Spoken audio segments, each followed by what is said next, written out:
Так, у кого? Так, Нуртазин, давайте. Здравствуйте, Мирон. Здравствуйте. Так, Так, я сейчас демонстрацию включу. Еще не разрешено. так, разрешил? Это последнее, 6-е задание. Угу.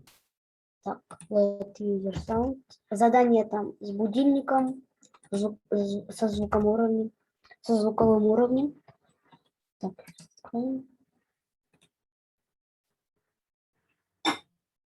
Так, 130, по-моему, это был звук отбойного молотка.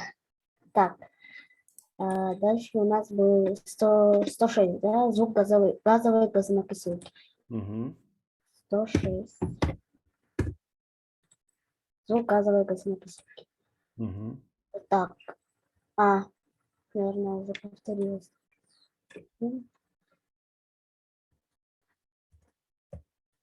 Потом у нас 70, звук будильника. Угу. 70. Вот, звук будильника. Угу. Теперь 40. Звук тихой комнаты. Вот.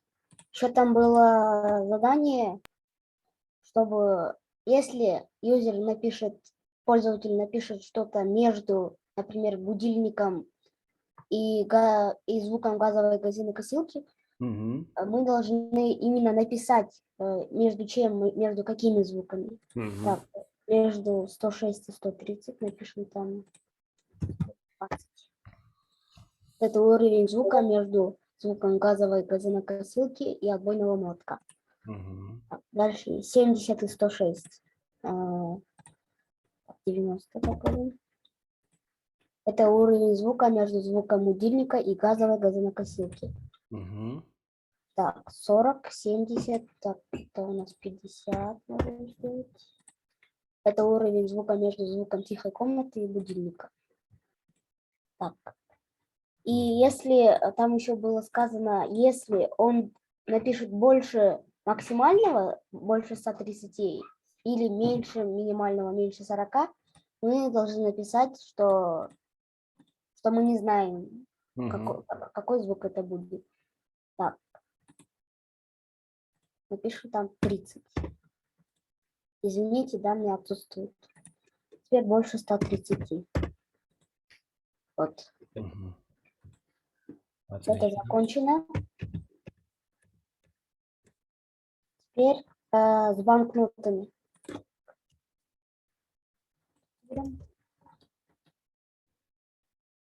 С банкнотами у нас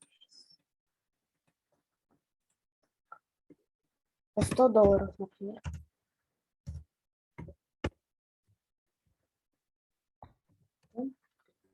Benjamin Franklin. Угу. Да, это правильно. Теперь 50, 20 и 10. $50. Уиллис Грант. Да, правильно. 20 это Эндрю Джексон. $20. Эндрю Джексон. 10, 5, 2 и 1. 10. Александр Гамильтон. Так, ага, правильно. 5, 2 и 1. $5 5 у нас Линкольн. Так. Ой, так. Я, Сейчас кажется, посмотрел, да? опечатка была. Угу. Вот, Авраам Линкольн. Томас Джефферсон остался и Джордж Вашингтон. $2 и $1. 2. Томас Джефферсон. $1. Джордж Вашингтон. Да. Отлично. И еще, если он напишет, например, там, юзер напишет $3 или 4, тогда у нас должно выйти, что произошла ошибка. Так, например, $3.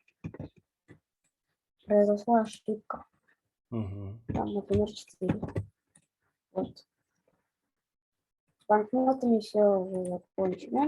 Угу. Теперь, вот последнее третье задание в шестом задании, в шестом ТЗ. Вот мы не успели сделать. Ну, не можем этот Мгм. так. Да, это сложное задание. Я потом покажу вам правильное решение. Хорошо, спасибо, Лай. Молодец, классно.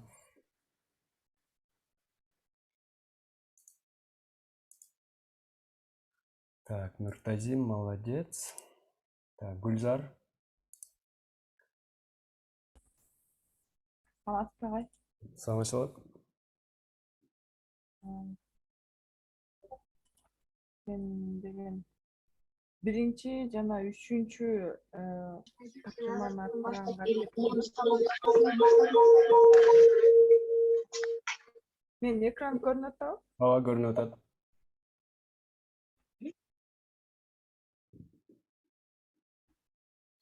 Звук өчүп калды. Алло? Болуп Болуп атат. атат? Ооба. Так. Бул биринчи задание. Мгм.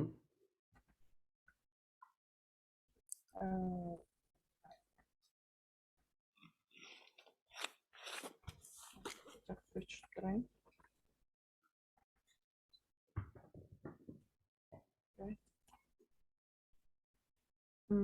Мисалы үчүн мен 40 деп жазсам,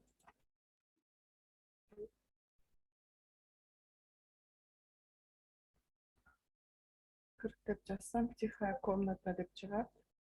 Андан кийин 50 деп жазсам, будильник менен тихая комнатанын ортосу деп Мгм. чыгат. Андан кийин эгерде 70 деп жаза турган болсом, будильник деп чыгат.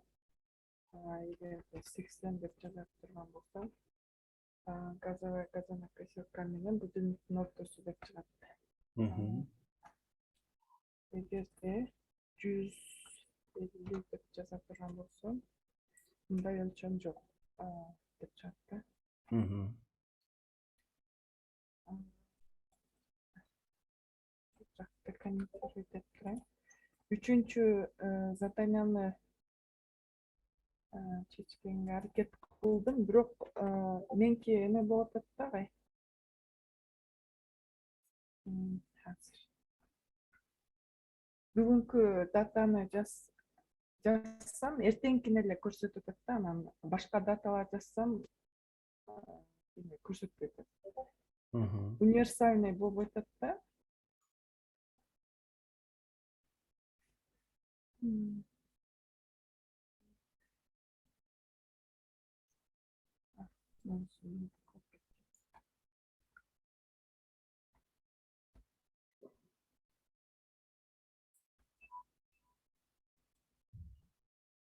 Ага, ошибка бар да? 170. 170 жана иштеп эле.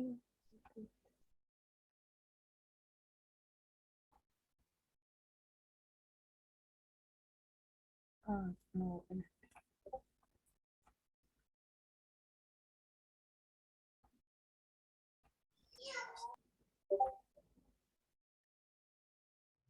мисалы үчүн бүгүнкү датаны жаза турган болсом,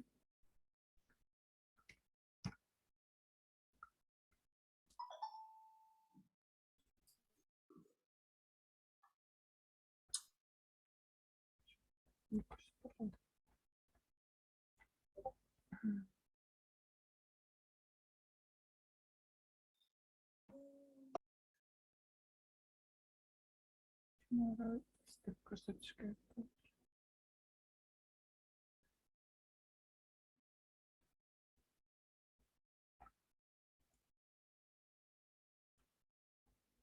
Мынакей 27 деп жазсам, 28-ини эле көрсөтүп атат да, башка даталарды жазганда Мгм. көрсөтпөй атат. Ошону кантип универсальный кылсам болот? Азыр көрөбүз. Азыр 0,9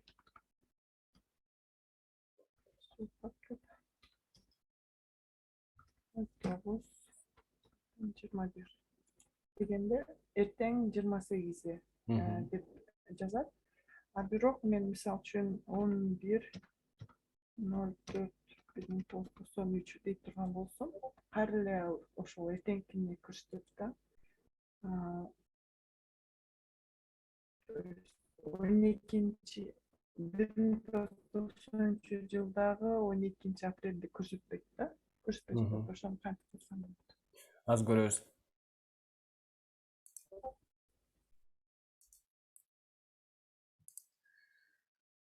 Так. Хорошо. Кто решил вот третье задание, друзья? Первые два были легкие. Кто смог решить третье задание?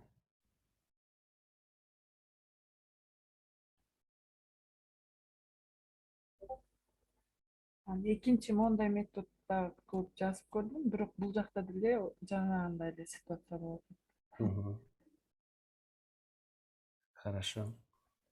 Так, чолпондукун көрөлү. Анда мен чыртырайын. Агай саламатсызбы? Самачок. Азыр.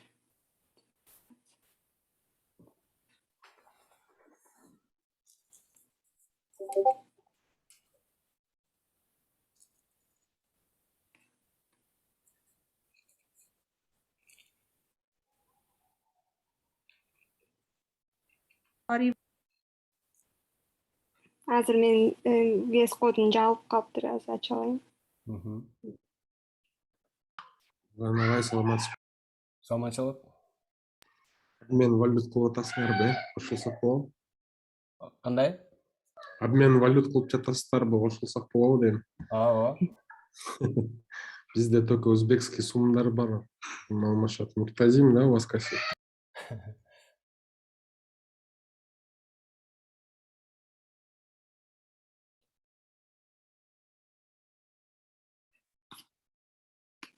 Вот агай, мен бирок готовый эле функцияны колдондум да, Google'дан эгер JState деп издеп көрсөм, ой, мен башканы ачып алыптырмын.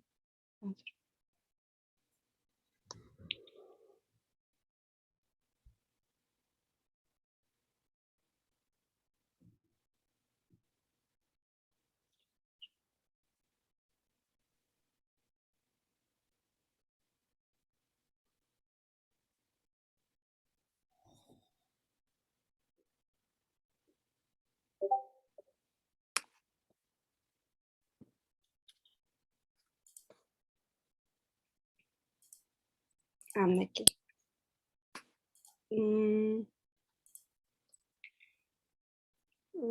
Биринчи промпт менен жылды алабыз, потом айды алабыз и потом күндү алабыз. Мгм. Андан кийин ошол new date деген функция менен ошол 3 переменныйды коебуз. Year, month, day. Бирок month деген JS'те 0дон башталат экен да. 0 деген биринчи ай болуп эсептелет, биринчи ай экинчи ай болуп эсептелет. Ошон үчүн бул жерде промпттон -1 алабыз. Например, 12 ай деп киргизсек, -1 алсак 11 болуп эсептелет да. Бул жака 11 болуп келет. Ошол сейчас.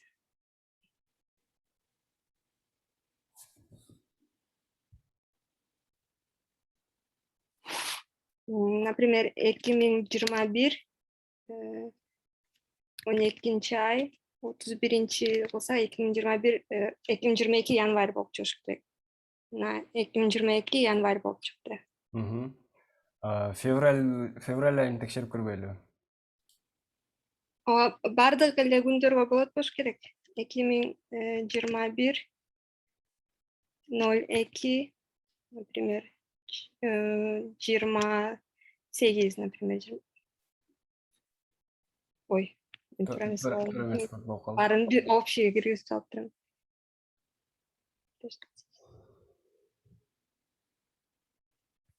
21 02 28.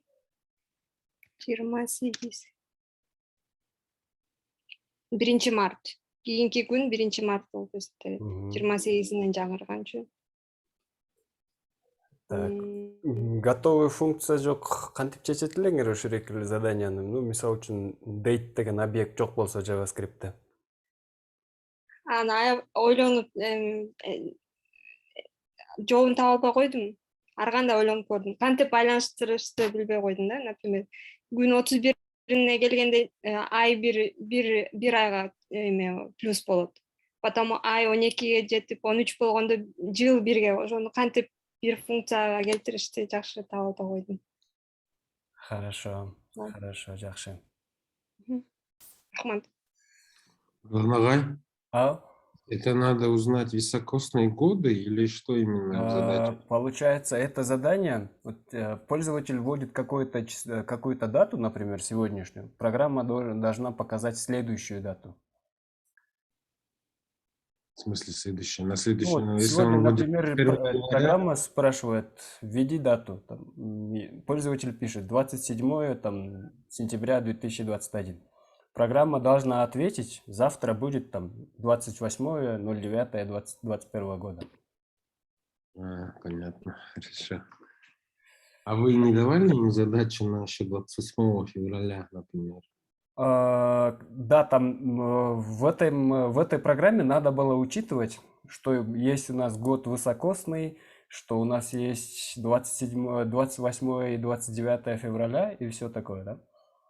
Так, Мне сейчас кажется, за основу надо его и брать, если вы сейчас будете решение показывать, да? да. Можно я предположение сделаю? Вы же Ага. спрашивали. Я бы, например, это решил через остаток, да? Вот через високосные годы, наверное. Да. Снова можно было взять какой-то исходный год, допустим, 2000 какой-то там, я не знаю, 1800 какой, ну, неважно. И потом каждый раз в 4 года, 29 февраля же приходит, Да. от него уже плясать, да? То есть сперва JavaScript проверяет, какой год получается, да? Там только дату вбиваешь или год тоже вбиваешь? Год тоже проверяется. Не, я имею в виду при заполнении пользователем. Он же там... Да. Пользователь полностью вводит дату, месяц и год. Да, ну тогда система, ваш код должен проверить сперва, какой это год, високосный или нет, и потом уже остальные вычисления сделать, да? Примерность Да. вообще.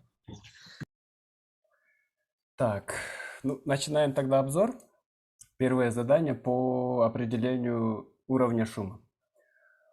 Здесь создаем константы, где джекхаммер — это отбойный молоток, лоунмоwer — это звук газонокосилки, плюс звук будильника и тихая комната.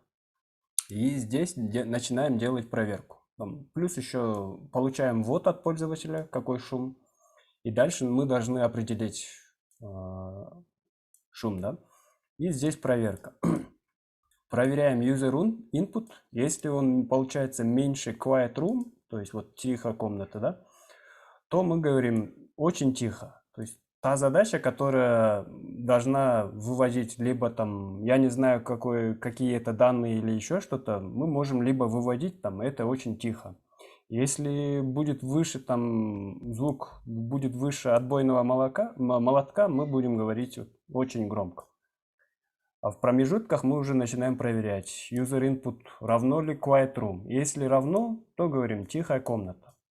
Но если user input попадает, то есть получается меньше quiet room, больше quiet room, но и в то же время меньше будильника звука, то мы должны написать промежуток, да? Я, допустим, пишу сообщение: громче тихой комнаты и тише будильник.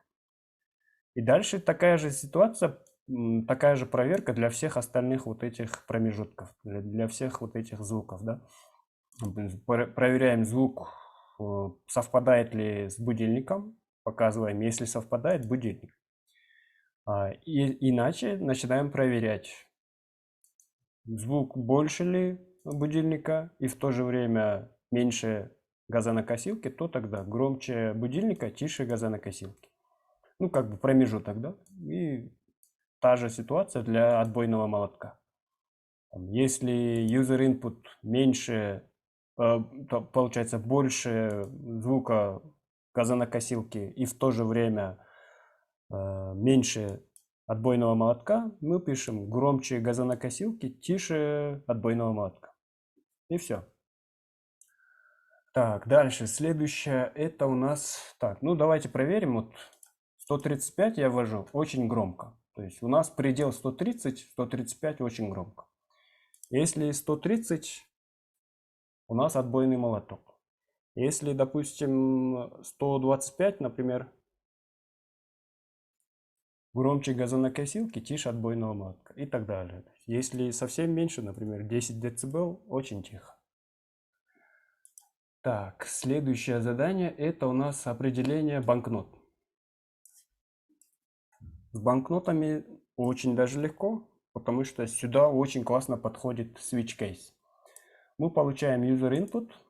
Ну, неважно здесь, да, я здесь просто создал, чтобы не показывать постоянно вот этот промпт, просто создал переменную. Ну, иначе можно здесь через промпт получить данные, потом эти данные можно там провернуть в number, здесь проверять как number и так далее. Получается, вот switch проверяем user input. Если кейс 1 $1 купюра, мы показываем Вашингтон. Получаем Вашингтон. Если $2 и Джефферсон и так далее. То есть вот эти все условия, они отработают.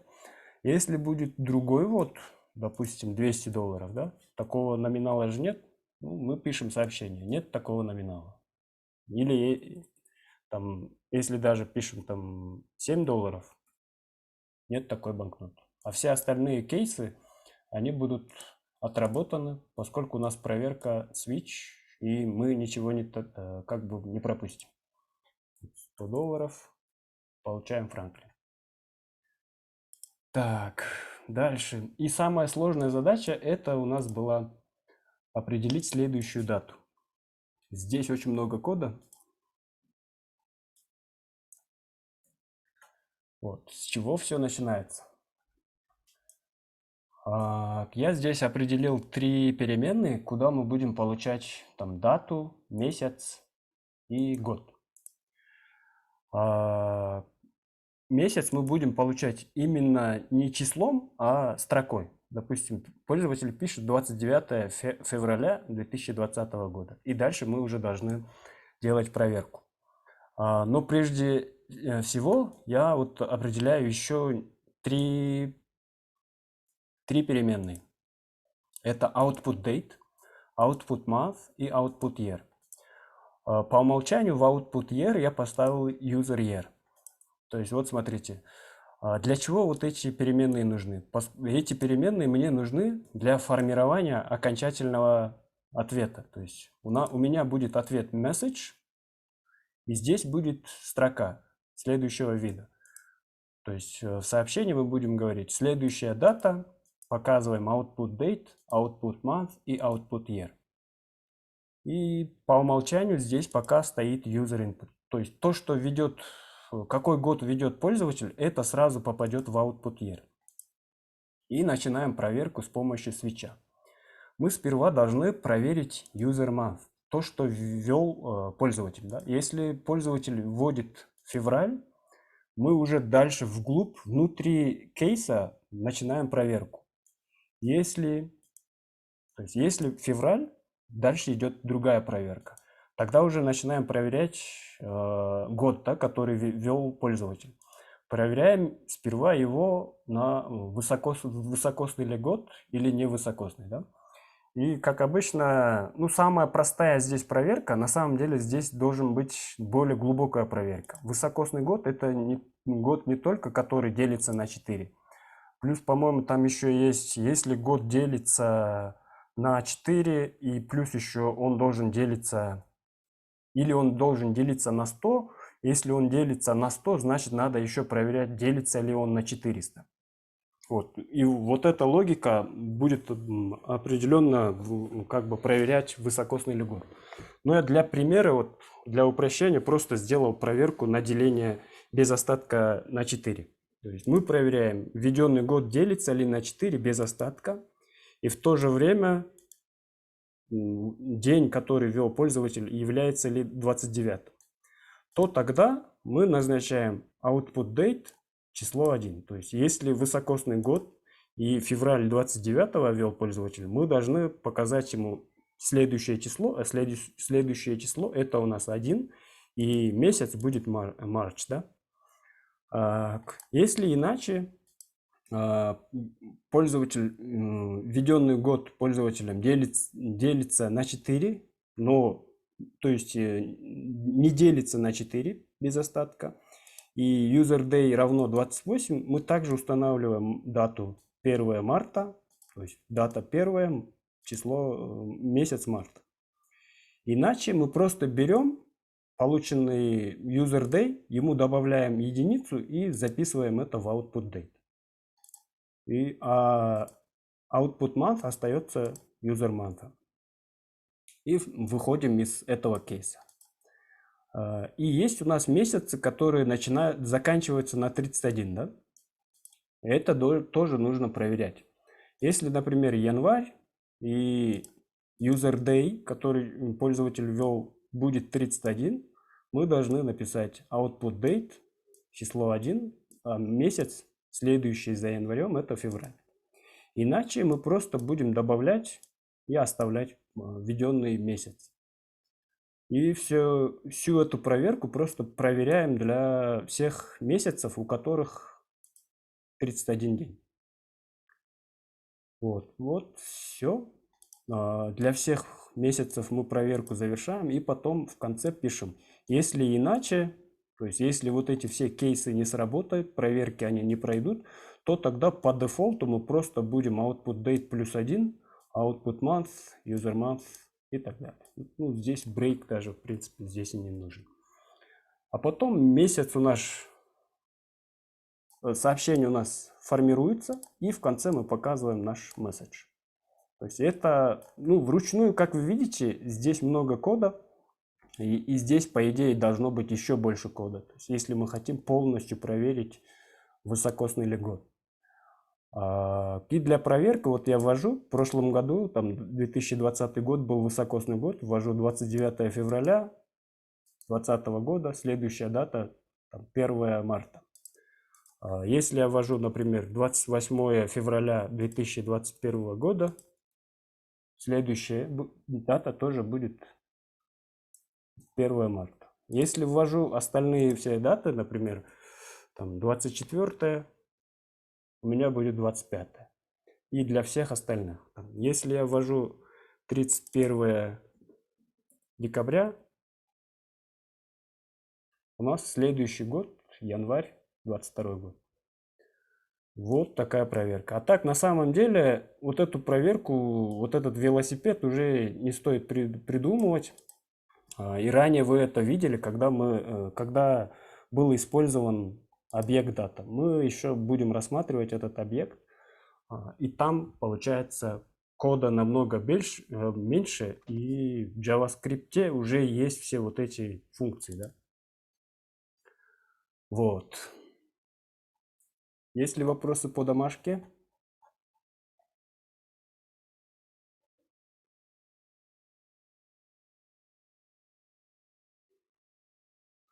Полностью нельзя автоматизировать. Да, в JavaScript не все как бы учтено. Есть что-то учтено, что-то учли, что-то не учли. По-любому нам придется писать свои какие-то функции, свои какие-то вещи. Так, едем дальше. И сегодня мы будем рассматривать уже циклы. Давайте теперь напишите вот в чат такой алгоритм. Вот смотрите, вы делаете такое программное обеспечение для робота. У робота одно задание.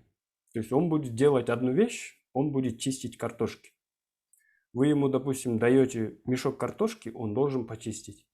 Вот какой алгоритм бы вы написали этому роботу? Какой будет алгоритм чистки картошки у этого робота? Надо в чат писать? В чат можно даже включить микрофоны. Давайте я начну.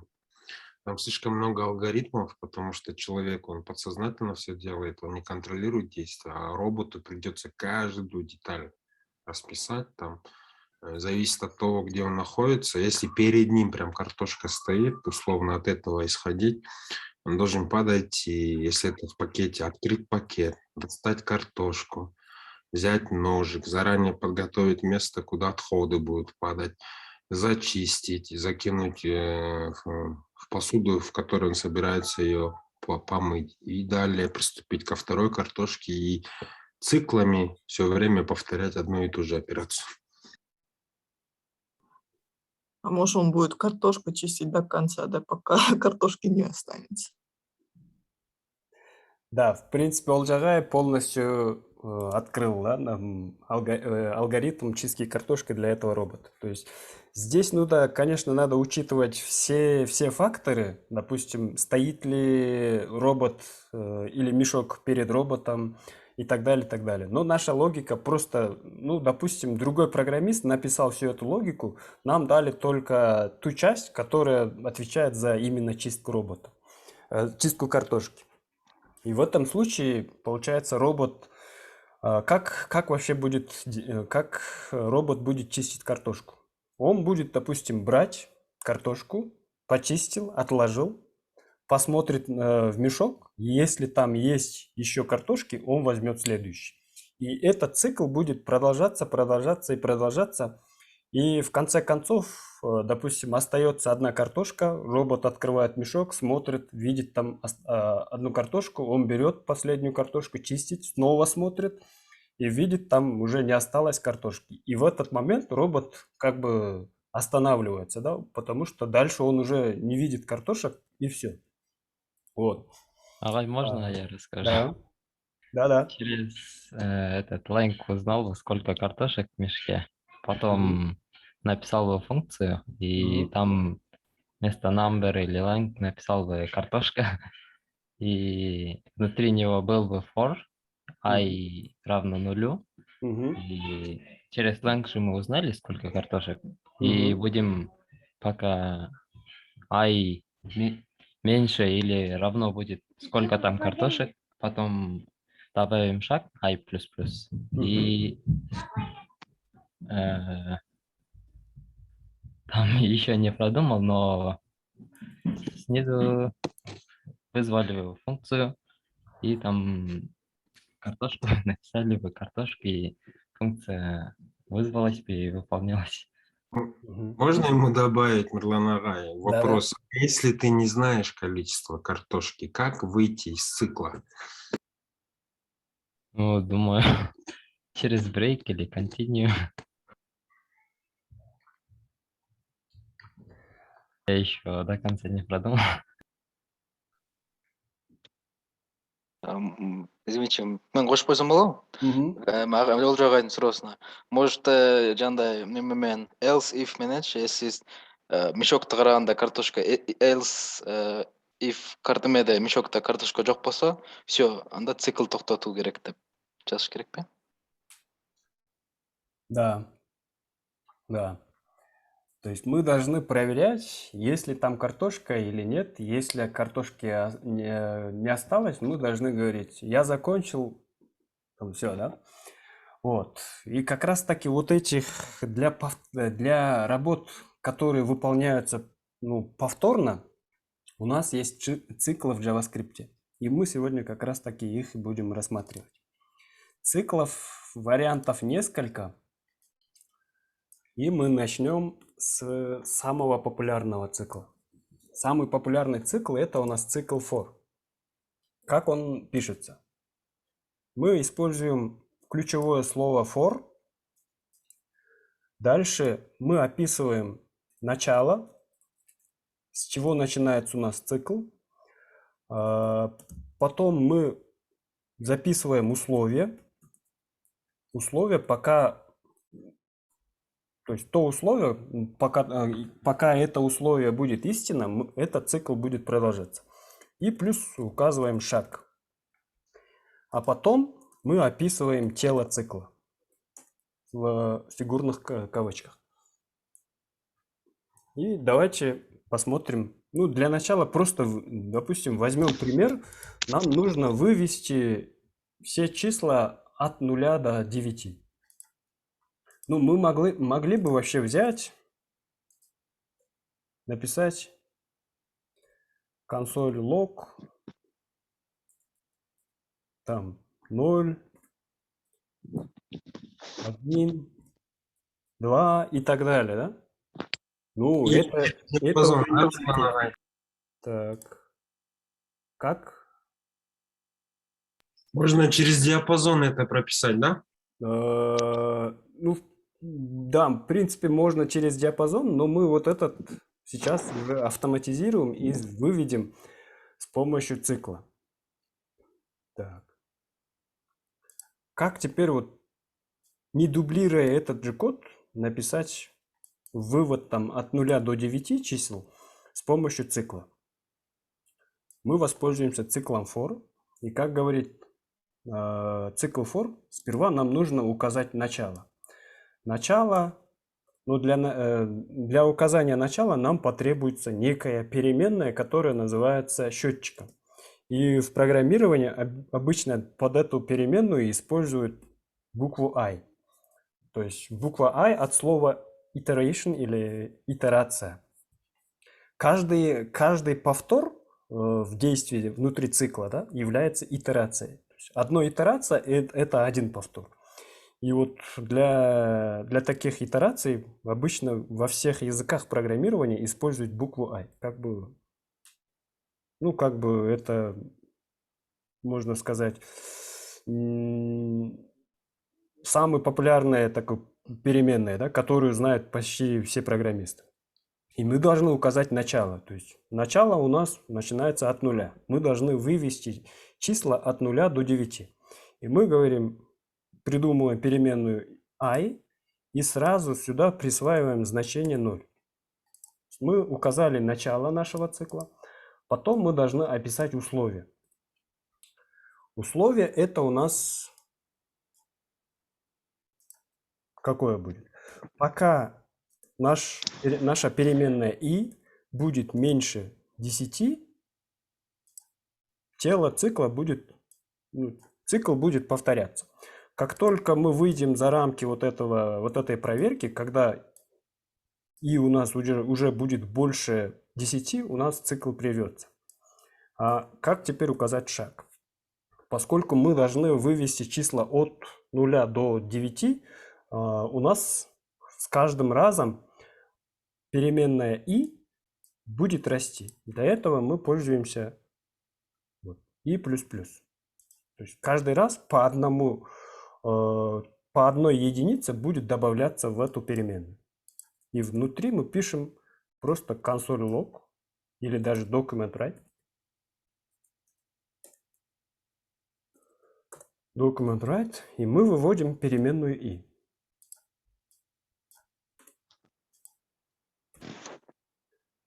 И смотрите, у нас сейчас автоматически выводятся все числа от 0 до 9.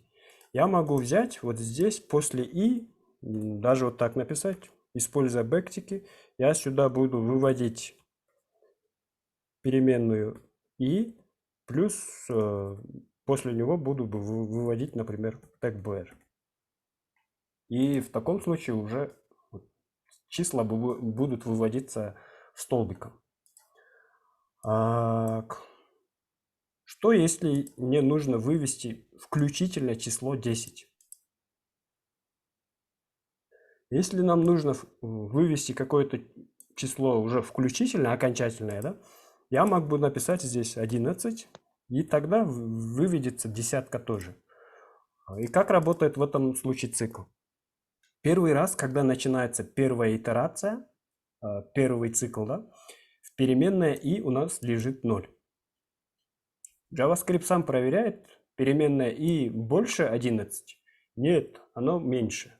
Значит, выведем вот этот код. То есть document write I. В переменной I у нас сейчас содержится 0, выводится 0. Начинается второй цикл, следующая итерация. Да? Теперь, поскольку у нас здесь описан шаг, JavaScript сразу после вывода сюда в переменную I он добавляет единицу. Добавляет единицу, теперь в переменной I уже не 0, а будет единица. И проверяется следующее условие. И меньше 11? Да, меньше. Значит, в следующий раз еще раз выводим и. Это уже число 1. И таким образом этот цикл продолжается, пока переменная и не будет меньше. То есть число, там, скажем, попало 12 или 10, 11. 11 меньше 11? Нет, не меньше. Получаем вот здесь как бы ответ false, да? И сразу после этого мы автоматически выходим из цикла. И все, здесь ничего не выводится. И вот эти циклы обычно используются для вывода какой-то информации, допустим, вывода новостей. Вот открыли новостной сайт, там выводится, допустим, 10 новостей за день, да? А все эти новости хранятся в базе данных. Как их оттуда вытащить? Мы же не знаем сегодня, сколько добавлено, завтра сколько будет добавлено. И для этих вещей как раз-таки нам нужны вот эти циклы. И с помощью циклов мы будем это делать. Так, давайте я сейчас выключу все микрофоны. Вот, продолжаем. И обычно такие новости или еще типа того, то есть массивные такие данные, коллекции данных, да, они попадают в массив. И через массивы обрабатывается с помощью циклов. Пример. Вот у меня есть, например, юзеры. Они хранятся в массиве. Там, Пит,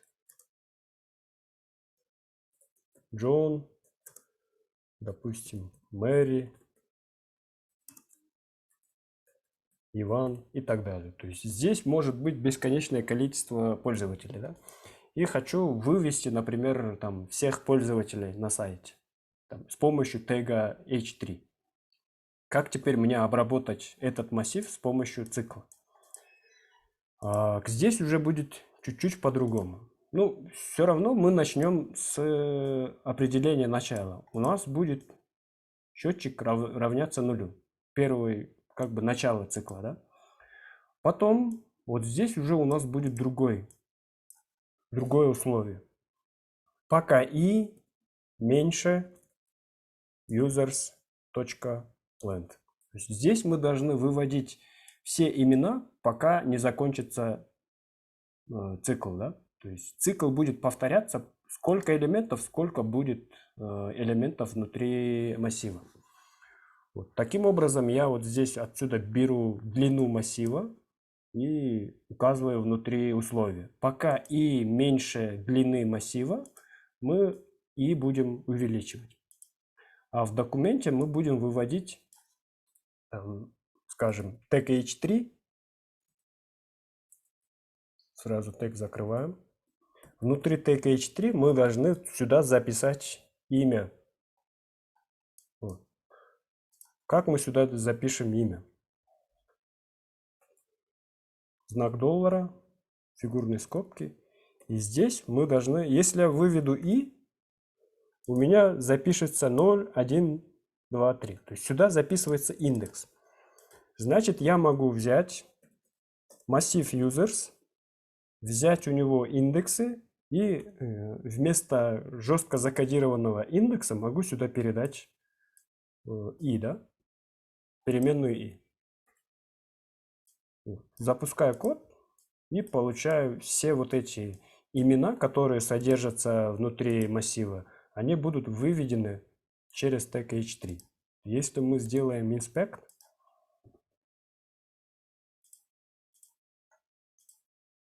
все имена обернуты тегом h3. И дальше этот цикл уже будет как бы автоматически такой, да? Сколько бы здесь элементов не было бы, там, скажем, hello тоже выведется. Длина, мы уже не зависим от длины. И здесь все будет выводиться. Но бывает случай, допустим, нужно прервать цикл. Ну, допустим, из этих имен я не хочу, чтобы... Я хочу, чтобы все вот эти имена вывелись там до Ивана. До Ивана мне нужно вывести, а все остальное после Ивана, ну, надо отбросить. И для этого у нас есть специальные ключевые слова. Для прерывания у нас есть break. Вот. Теперь внутри цикла я делаю такую маленькую проверку. Если users под индексом и будет равняться там, Иван, я пишу break. То есть, и, помните синтаксис if? Я должен вот так написать, потом написать break. Но если блок кода, который обернут вот этими кавычками, состоит из одного выражения, то мы можем опустить вот эти фигурные скобки и вот так просто коротко написать. Если user итая будет равна Иван, мы выходим из цикла. Принудительно как бы, да? Вот смотрите, теперь выводится все, что до Ивана. Иван не включительно. Первые три имена выводятся. Когда доходит до Ивана, Иван не выводится, hello не выводится, потому что мы вышли из брейка. А что нужно, если, допустим, мы выводим имена всех этих пользователей, но нам нужно пропустить Джона? Как только попадет имя Джон, мы его не будем выводить, а все остальные будем выводить. Для этого у нас есть ключевое слово continue. То есть continue означает продолжай, то есть пропусти текущую итерацию, перейди сразу на следующую. Вот здесь вместо Ивана я пишу там Джон, потому что я его не хочу выводить. И вместо брейка пишу continue. Смотрим, выводится Петя, Джон не выводится, Мэри, Иван, hello. Если еще раз здесь будет Джон, то этот Джон тоже не будет выводиться. Как только user с индексом и будет равна Джону, мы его будем игнорировать, то есть переходить сразу на следующую итерацию. Давайте теперь посчитаем картошки.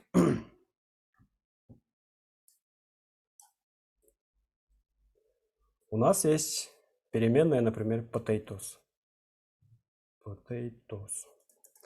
Ну, скажем, это тоже будет некая длина массива, но сейчас я просто буду закодирую просто здесь какое-то число. Там, допустим, 320 картошек. Ну, допустим, мы взяли какой-то массив, это массив будет мешок, внутри мешка будет несколько картошек. Мы с помощью length взяли, допустим, и посчитали, что там 320 картошек. И робот должен чистить картошки, пока вот длина не закончится. И здесь как уже будет наша функция работать. Начало. Мы начинаем с нуля и говорим, пока и будет меньше potatoes, мы будем и увеличивать.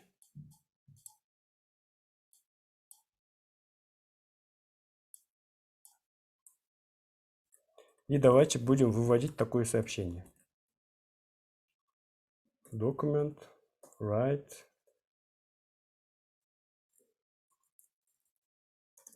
Я почистил.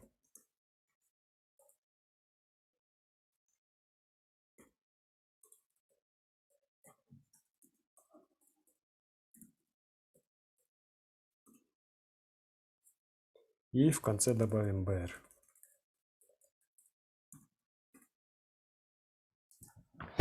И робот начинает чистить картошку. Там, начинает с нулевого и так далее, и так далее. Но мы вообще, в жизни не принято, да, начинать с нуля. Мы можем сказать, вот начиная с первой картошки. Запускаем, робот начинает. Вот почистил первую картошку, вторую и так далее, и так далее. В конце мы имеем 319. Что такое? Почему не почистился 320 картошка? Мы можем... картошек у нас 320. Мы же не можем написать 321, если картошек 320. Поэтому вот здесь мы только поменяем наше условие. Равно. Пока и будет меньше либо равно potatoes, мы будем чистить картошку. Вот. Теперь 320-я картошка будет уже включительно почищена. Но что, если мы хотим, наоборот, назад идти? Вот. Не по возрастанию, а наоборот по убыванию. Мы можем же указать начало, что и равно, допустим, potatoes. И пока и будет больше либо равно potatoes, мы наоборот будем уменьшать, обратно идти.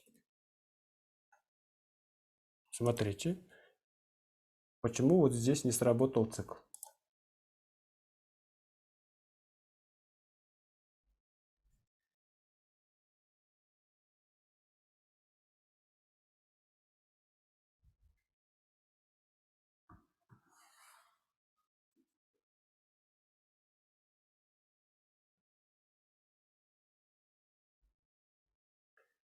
Так. И больше, и меньше. Потому что он изначально верен. Да.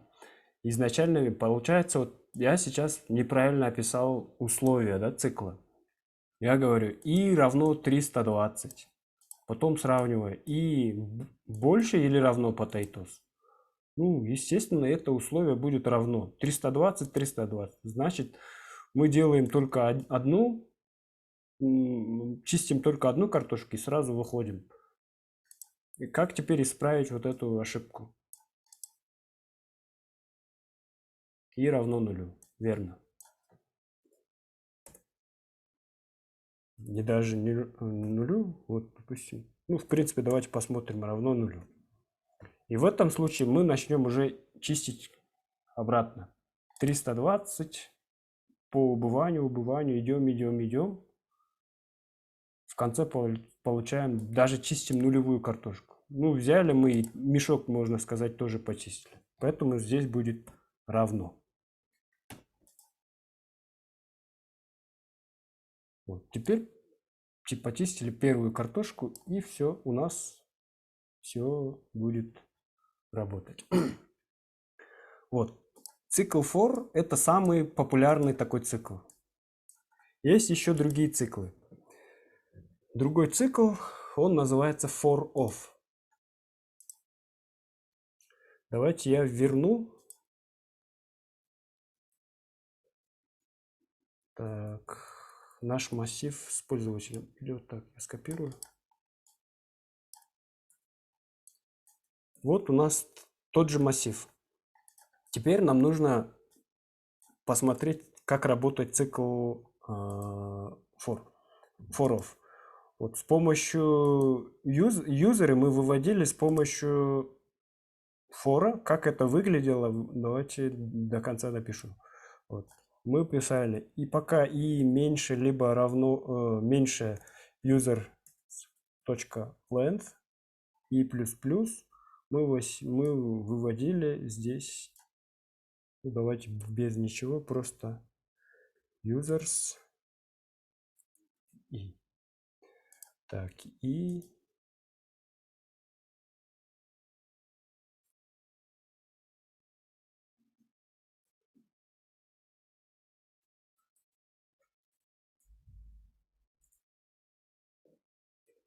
users и здесь писали br. Так.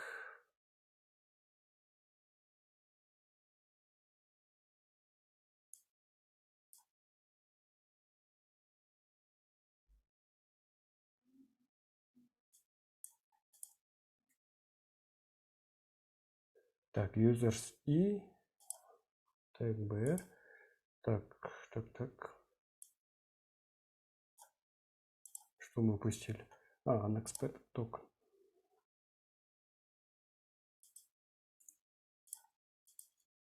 Вот здесь. Вот так мы выводили массив с помощью for. Я его сейчас закомментирую и покажу вам второй цикл. Второй цикл называется for of. Как здесь описывается условие? Мы также внутри создаем переменную, временную, и, допустим, пишу user, и пишу ключевое слово of, и пишу тот массив, который хочу перебрать. Это users. Дальше внутри я также буду выводить всех пользователей. И этот цикл, как видите, по-другому уже описан. Мне уже здесь не надо описывать начало, мне не надо описывать шаг. А здесь просто используются как бы временные такие переменные. Вот я сейчас придумал временную переменную user. И каждый раз, при каждой итерации в эту переменную будет попадать одно имя. Начинается первый цикл, в переменную user попадает имя Вася. А дальше говорю, ну как бы читается как английское, да? Возьми юзера из users, а потом выводи это все. И здесь уже мы не будем использовать индексы. Мы просто будем выводить не users, а именно user. Это точно так же будет работать, как вы видите. Ну, здесь уже покороче. И for of специально предназначен для вот таких массивов. Здесь намного короче и удобнее читать, да? Я мог бы назвать этот user совсем по-другому. Та же и могу выводить и. Ничего не меняется, выводим Васю, Петю и так далее. То есть цикл for, он сам возьмет, поскольку мы сюда передаем уже массив, он сам посчитает длину этого массива, и он будет продолжать выполнять вот этот код, пока не закончится элементы в массиве. Он сам будет знать, сколько там элементов, что выводить, поскольку мы указали. Каждый раз при итерации возьми один элемент из этого массива, запиши этот элемент в временную переменную, например, и выводи этот и. И все будет работать. Но так принято, что массивы или коллекции принято называть во множественном числе. Да? Вот у меня есть пользователи, я назвал эту переменную users. И здесь будет, допустим, логичнее взять юзера из юзерсов. Из users, а потом выводить юзера. Понятен ли этот цикл?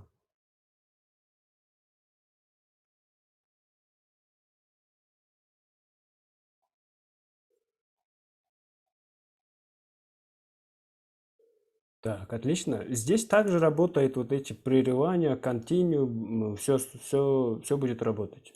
Мы можем взять и сказать, вот, найди Джона, как только дойдешь до Джона, все, выходи из цикла. Или там, как только дойдешь до Джона, продолжай, не выводи его.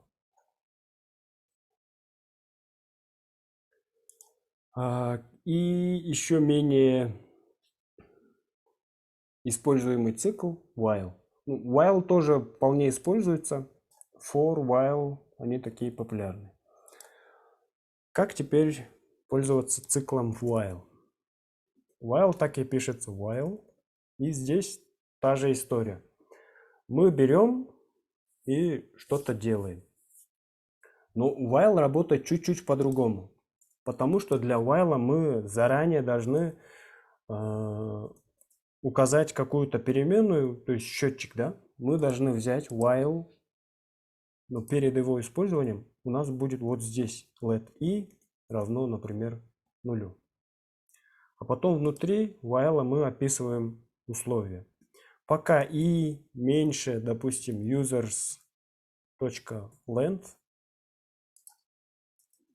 выполни вот это. document.write. Давайте вот так сразу возьму и сюда вставлю. Так, вот так пишу.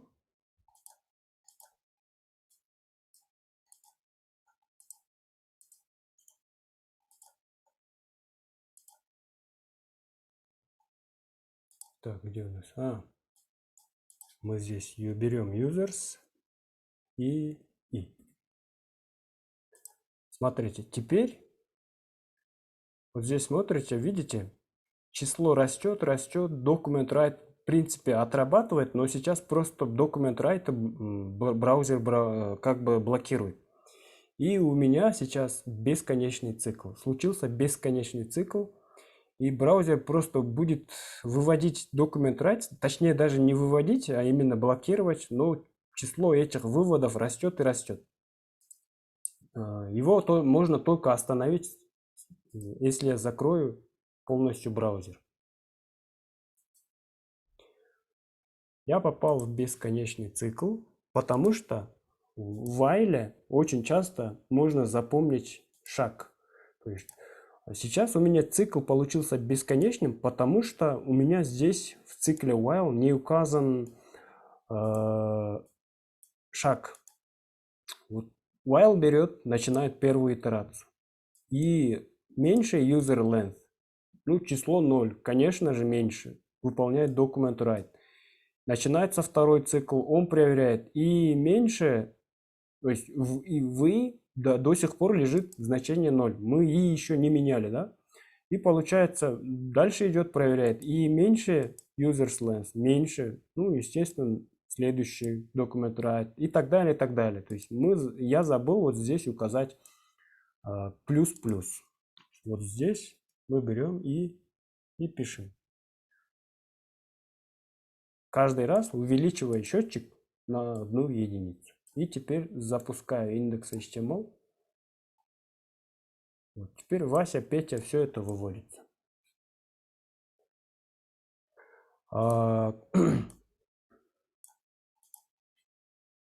Вот. В других языках, которые, например, работают именно с оперативной памятью, имеют доступ напрямую к оперативной памяти, у вас заполнится память, и компьютер у вас просто намертво зависнет. Вот. А в браузер у нас такой менее опасный, но все равно бесконечный цикл, он опасен. И именно для while очень многое часто в начале забывает вот этот шаг. И у нас будет вот такой вот бесконечный цикл. Для фора тоже можно забыть.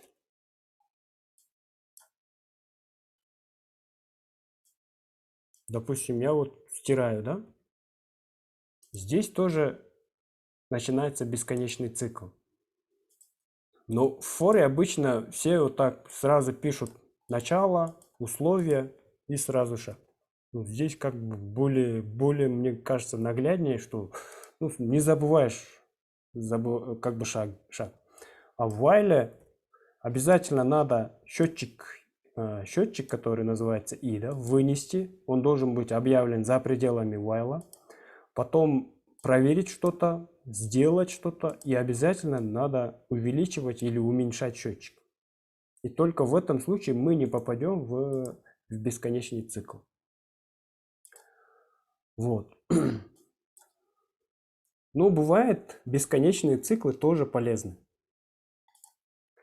Допустим, я пишу программу, где мне нужно собрать там числа или там строчки от пользователя. И программа должна остановиться только тогда, когда, допустим, пользователь ведет пустую строчку. И давайте попробуем это реализовать. Ну, допустим, я у пользователя буду спрашивать, там, введи число. Я буду брать это число, буду записывать его в какой-то массив. Потом сразу же показываю следующее сообщение, введи число и так далее, и так далее. Если в конце там пользователь просто нажмет Enter или введет пустую строчку, у меня программа должна остановиться. Как эту логику реализовать? Это уже можно реализовать с помощью бесконечного цикла.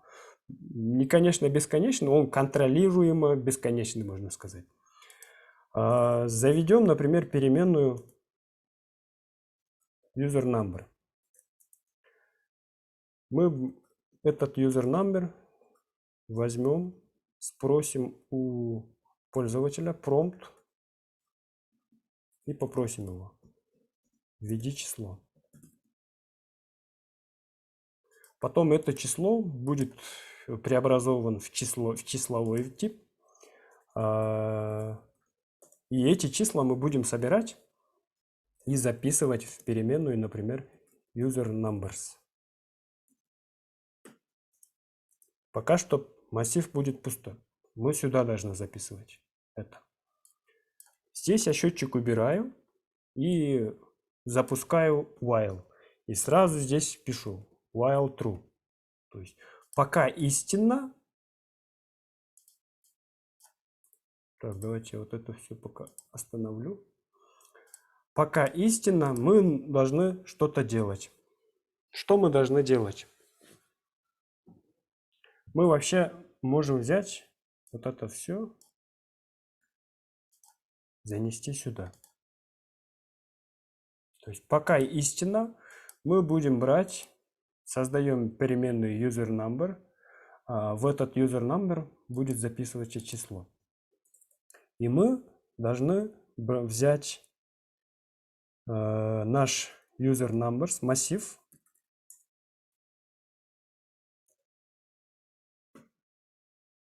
numbers. И как мне теперь в этот массив записать полученный user num?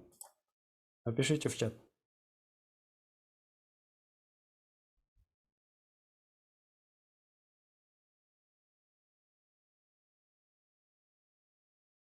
Вот у меня есть пустой массив, я его хочу записать, полученное число, в этот массив.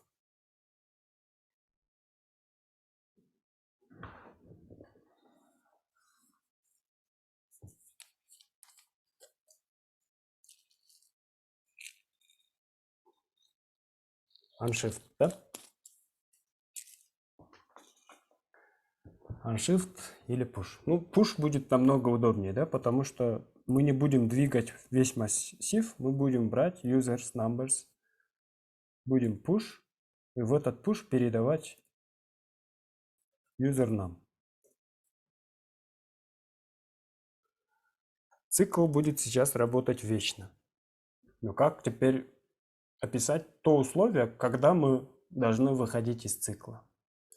Мы должны после того, как получили ввод от пользователя, должны сделать проверку. Если user num, в принципе, давайте даже вот здесь уберем number. Пока просто будем получать его и записывать. Если user num будет равно пустой строке,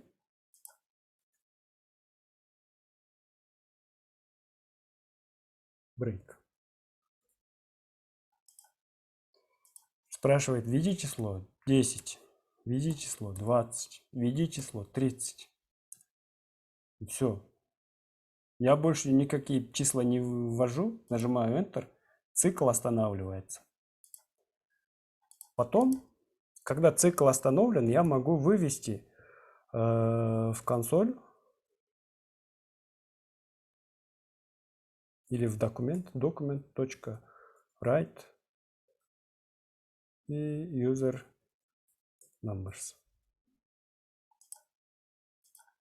Вот, введи число 10, введи число 20, 30. Это может повторяться бесконечно. Пока я не введу пустую строчку, цикл будет продолжаться.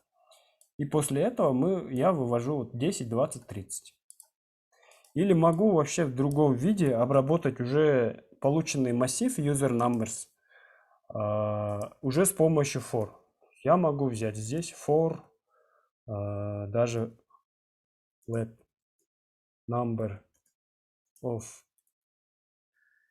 user numbers document.write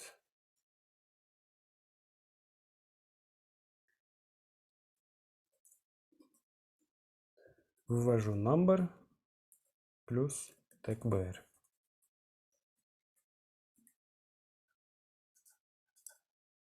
Там 5, 6, 7, 1 и все. Вот теперь в порядке, в том порядке, в котором я вводил все эти числа, они все будут выведены. Вот. Понятен ли while?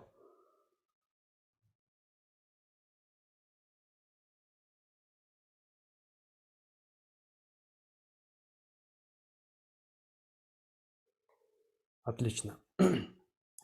И у нас остается еще один цикл, который называется do while.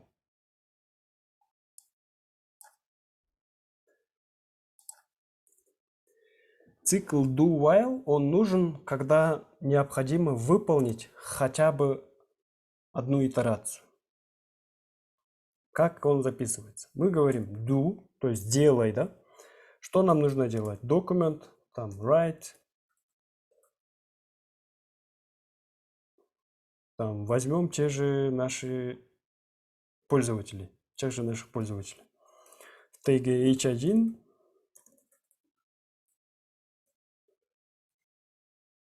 нужно, допустим, вывести все наших пользователей.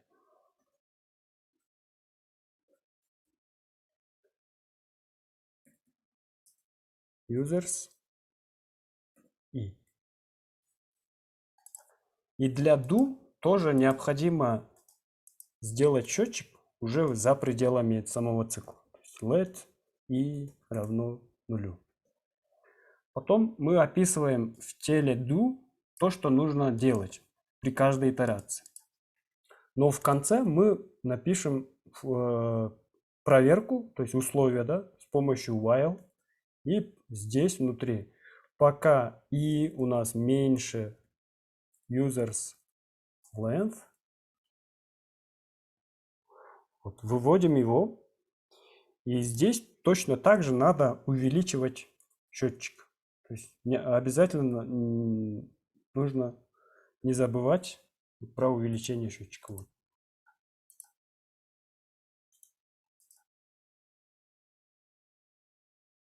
Вася, Петя, Джон, Мэри, все они выполнились. Все они выполнились, потому что у нас условие задано верно, да? То есть пока и меньше user length, выводить документ write.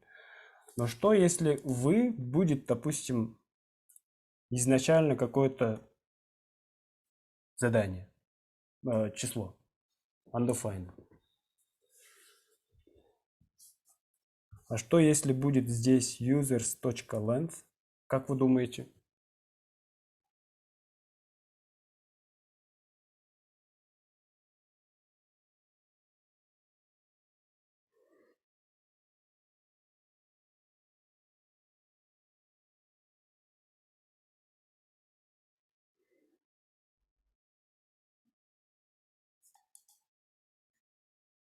Undefined. Да, цикл сразу завершится.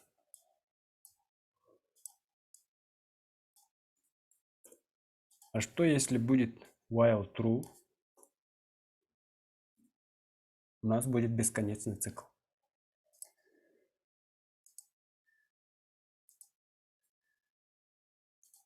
Вот. В чате про циклы все здесь есть. Есть еще цикл for in, но он не подходит для массивов. Он больше подходит для объектов, а мы объекты еще не проходили. Мы этот объекты как пройдем, вот тогда пройдем еще один вид циклов, который называется for in. Для объекта его использовать совсем неправильно. Вот здесь все, что мы сегодня прошли, описано еще более подробно. Вот.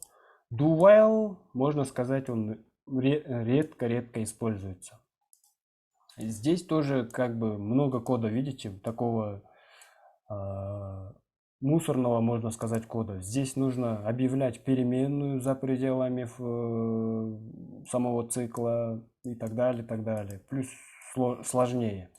Но do нужен в тех случаях, когда нужно сделать один цикл. Давайте я возьму, посмотрим do while. Вот. Do while.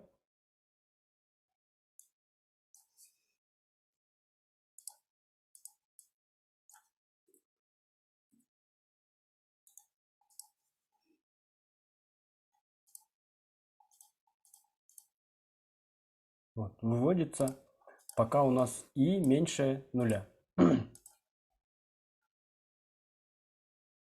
Если условие будет даже false, то этот do while он сработает. Допустим, можем написать и больше 3 мы получим один раз 0 алерт и все. То есть когда условие даже неверно, даже для нашего массива можем его выполнить. Так, мы выводим документ. Так, где у нас документ write? Вот, да? Увеличиваем счетчик.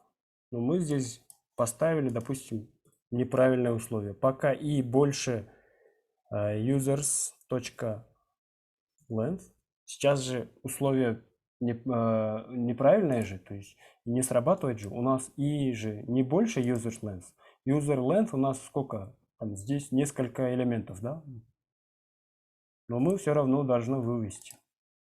Получим Васю. Первый раз, один раз сработает, потом произойдет проверка, и после этого уже цикл остановится. Так, для массивов из всех вот этих циклов вот такие массивы можно обработать for off, либо for i. Оба варианта такие рабочие. Но больше всего, скажу, вот, пользуется for. Просто for.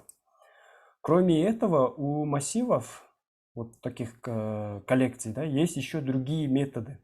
Другие методы, которые обрабатывают вот эти массивы. Но там нужны, бывают, вызов разных функций. И функции мы еще не прошли. Вот, когда мы пройдем еще функции, объекты и все остальное, тогда мы к этим циклам вернемся, еще вернемся к методам, которые обрабатывают коллекции. Вот. Есть ли вопросы по массивам? Не по массивам, а по циклам. Ага, есть вопрос, можно задать? Угу. Друзья, пожалуйста, кто-нибудь объясните разницу этих циклов и самое главное синтаксис. То есть когда, каким образом for прописываете, описываете, и когда надо использовать второй цикл, третий цикл и так далее. Есть желающие? Если вам все понятно, расскажите своими словами вкратце.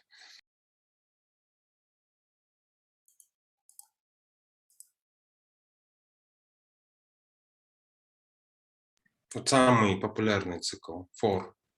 То есть как вы его пишете, что идет сперва, условия, когда это, когда третье, когда. Кто может по одному, даже по циклу, по каждому циклу по разу пройтись? Так, микрофон включу. Я микрофон включил. Так, 12 тысяч спрашивает, JS есть comprehension? Comprehension'ов нету. В JavaScript так как такового высокоуровневых функций нету. Меніңше жаңағы форды бірінші шарттарымен условиясымен задавать етіп жатпайсыз ба ол более точныйрақ та массивмен иштегенде через off менен кылганда ал массивти полностью перебирать этип турат да. Ошон үчүн мындай менин оюмча length'ти колдонуп шарттарын жазып колдонсок бул более универсальныйраак анан четкийрээк болот го дейм. Туптура. Очень верно. For off он перебирает массивы до конца. От начала до конца. Мы там можем выйти в определенные моменты, да, там через и так далее, да, но поэтому цикл for, просто for, когда мы описываем начало, условия, потом шаг, оно более универсальнее.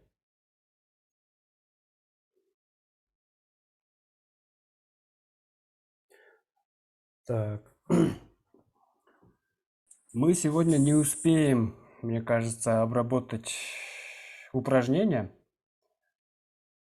Давайте я вам покажу. какие у нас были упражнения.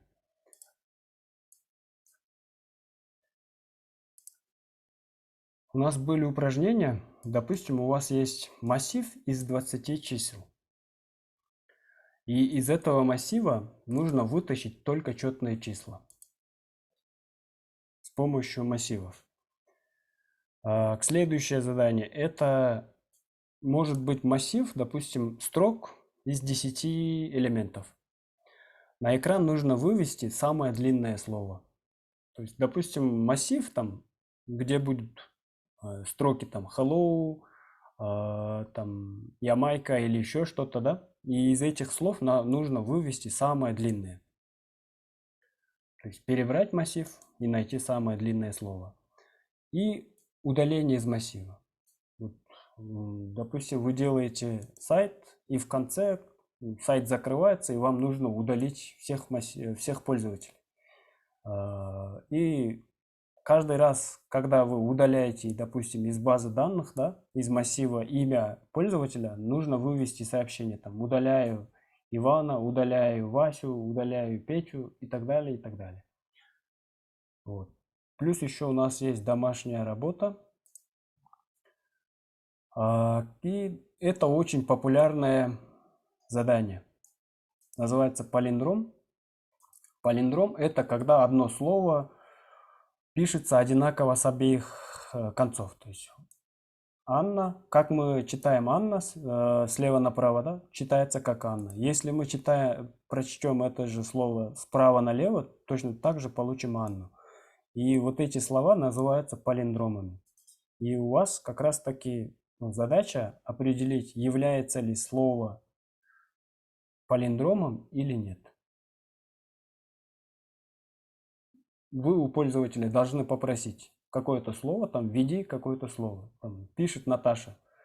Мы с помощью цикла должны перебрать строчку, определить, это палиндром или не палиндром. И третье задание, это задание уже на более сложное, на вложенные циклы.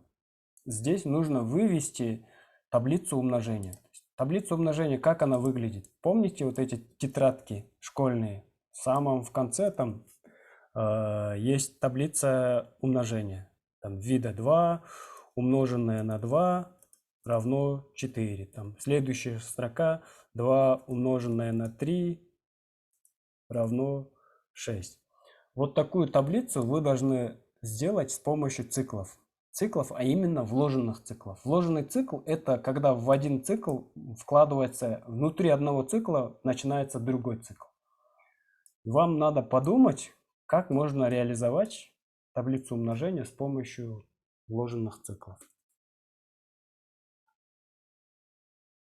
Вот. Интересная задача, Мирлан. Может, на одно упражнение дадим 10 минут? Давайте. Самое легкое, которое там for было, допустим, пускай они просто поймут, как прописывается синтаксис циклов. Буквально 10 минут и одно-два решения просто посмотрим, успешные, неуспешные. Из упражнений самое простое – это первое. Когда из массива чисел нужно вытащить четные. Вот. Давайте это сделаем. Давайте я минут, да? да, 25 залов открываю, создаю, друзья, ровно 22:30 мы вас ждем. Если кто-то сделает больше, значит, он будет сегодняшний герой.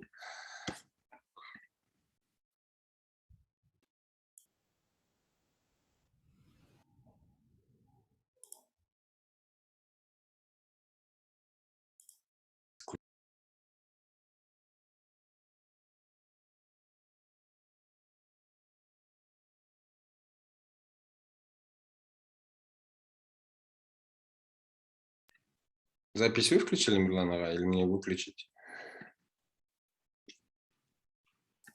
На паузу поставлю. Да? Ну, хорошо.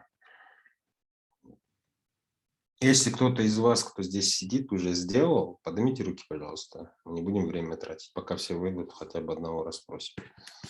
Кто сделал?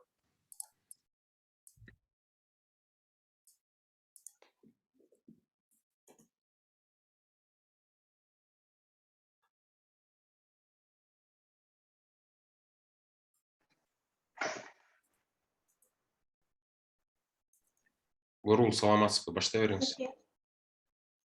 Меня слышно, да? Да-да. Да, вас слышно. Окей. Демонстрация Так, сейчас я продемонстрирую. Это мой код. Я ввела сюда 20 чисел, Мгм. четных и нечетных. Потом использовала цикл for и условия, да, if, else. Так, сейчас покажу в браузере. Вот, четное число 10, нечетное 20, нечетное 35, вот так появляется. Мгм. А как пропустить нечетные? Вообще их не выводить? Я могу вообще как бы не писать нечетное число. Давайте еще раз посмотрим код. Угу. Сейчас. Я же могу как бы вот эту строчку убрать, да? Давайте попробуем сразу. В принципе, здесь можно убрать целый блок else, да? Только Да. выводить, допустим, четные числа.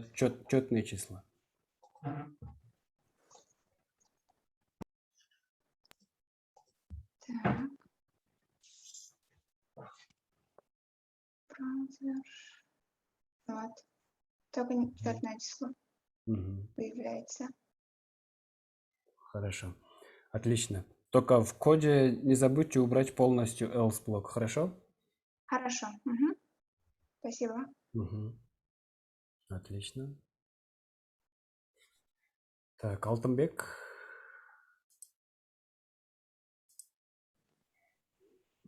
Саламатсызбы агай. Саламатчылык. Биз Нуртазин, Жама Рустамова, Мейрим Абдрахманова, Кубатбек Муратали уулу болуп жашадык баардыгыбыз. Мгм. Анан кодубуз боюнча массивди колго жазып алдык биринчи 10дон 30га чейинки цифраны. Мгм. Анан for деп туруп бул жакта I элемент 0 элементтен 20 элементке чейин деп туруп, бул жакта шаг +1. Мгм. Андан кийин сразу условие кетти. Эгерде ар бир элемент остаток отделения эгер 0га барабар болсо, анда документ write болуп бул жака чыгыш керек. Мгм. Ошондо бул 10дон 30га чейинки ошол жалаң сандар чыкты да. Мгм. Жакшы. Сонун. Отличное решение. Так, Молдагазы.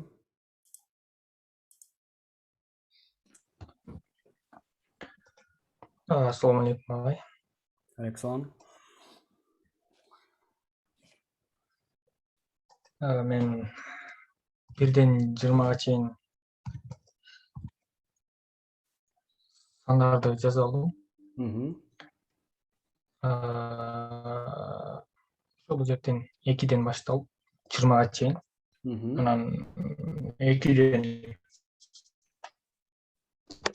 кошулуп кете берет. Мгм. Консол менен бул жактан чыкты. Предишо. Мгм. Так, а эгерде могу сандар разнобой болсочу, мисалы үчүн катары менен эмес, баягы ордорду менен эмес, аралаш болсо, мисалы үчүн 2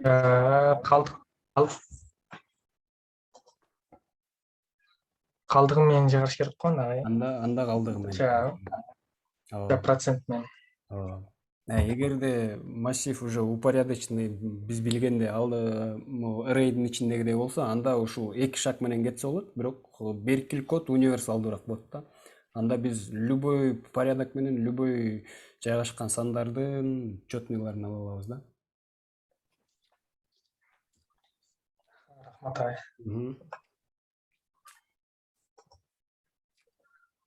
Так, Илгиз. Саламатсызбы? Саламатчылык. Так, меники деген эмеге мындай болдум. Эме жаңа да жетпей қалдым экранға шығарғандачы. Так. Мындай киргенде 2, 4, 6, 8. 20-ға чейин да. Так, кодту дагы бир жолу көрүп коелу.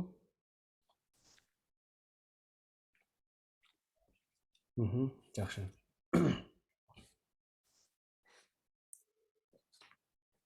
Отлично, ребята. Так, есть ли у кого вопросы по циклам? Так, обязательно попробуйте домашние задания. Плюс еще у вас сейчас идет челлендж по выполнению заданий из книги Абрамяна, да? В книге есть специальный раздел по циклам. Тоже попробуйте для практики, для закрепления знаний сделать упражнение именно из раздела циклов. Хорошо? Главное, не балуйтесь с файл-циклом, друзья. Я еще раз предупреждаю. Кто-нибудь может там плюс-плюс написать, шаг не написать, а потом компьютер решится. Да. JavaScript, он еще безопаснее, чем другие языки, но все равно у вас компьютер может страшно зависнуть. Если оперативной памяти мало, вы не сможете выключить даже компьютер. Просто нужно будет принудительная перезагрузка. Спасет только тогда.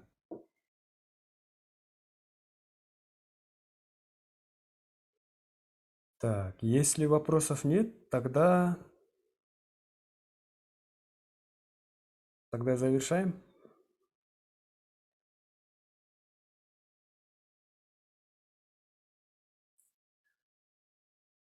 Хорошо тогда, друзья. Завершаем наш урок. Всем пока, всем удачи. Спасибо, Зай. Классный урок.